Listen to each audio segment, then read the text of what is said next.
So Tony, lots going on in Massachusetts in 2023. How is your agency's evolution toward a multi-cloud network environment shifting your view about the role of firewalls and perimeter defense and things like that? Sure, great question, Jake. So, I think in the transformation, the migration of data to cloud environments, you have to place a greater focus on what's going on outside of your network, what's going on externally from your organization. And so what I mean by that is taking a better, closer look on like a vendor risk management perspective. Third-party risk is a huge programmatic development for us. So as we pivot more to cloud service providers, we are going to mature and hone the level of scrutiny that we give those cloud service providers. We think that's a great defense. So one of the things that we're hearing a lot kind of across the board about is sort of this increasing volume of traffic, and how is that sort of, that plus the need to encrypt and decrypt that traffic reshaped your view of what modern firewalls sort of need to get done? So, we have seen an uptick in distributed denial of service attacks, so DDoS attacks. Due to those changes in threat activity, we have found it a good investment to have better monitoring, filtering. That's done in part by our team in-house, but also we rely very heavily on our managed service providers that can come in and support those initiatives. Yeah.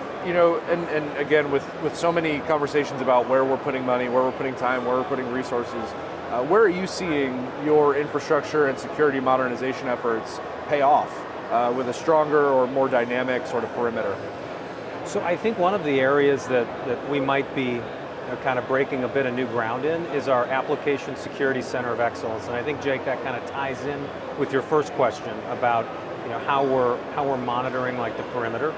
And so with the Application Security Center of Excellence, we're focused on conducting more static, dynamic code analysis and scans on application providers. And then we're also conducting more routinely penetration tests. So I think those investments, long-term, are going to put us in the position we want to be in. That's great. And then kind of last question, right? Zero trust was the buzzword of a couple of years ago. It remains incredibly important today. Yeah. How are government zero trust objectives, particularly around networks, reshaping your security priorities for the year ahead? So I think zero trust is where we want to be. There's more work to be done. Identifying all of your assets and prioritizing those assets, understanding the value, whether it's applications, services, users, just knowing your environment better.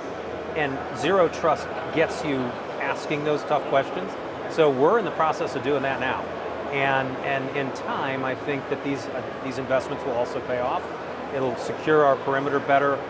And more importantly, our workforce is understanding this risk-aware culture that we're developing, because that's the future. Workforce is like the theme of the conversations today, and really at conferences like these. What are some of the other things that you're thinking about when it comes to workforce? So one of the initiatives that we launched earlier this year, and I'm very excited about, is our CISO Council. So we have a federated system in Massachusetts, and so what I mean by that is we have secretariats that are cabinet level secretaries reporting to the governor. We now have CISOs at each of those levels. So the council is designed as a working group and a peer group as a platform to help feedback loop information, to develop strategies and reach consensus on those strategies, so that as we continue to mature all of our cybersecurity risk governance strategies, we're doing that with the full faith and credit of all of our workforce.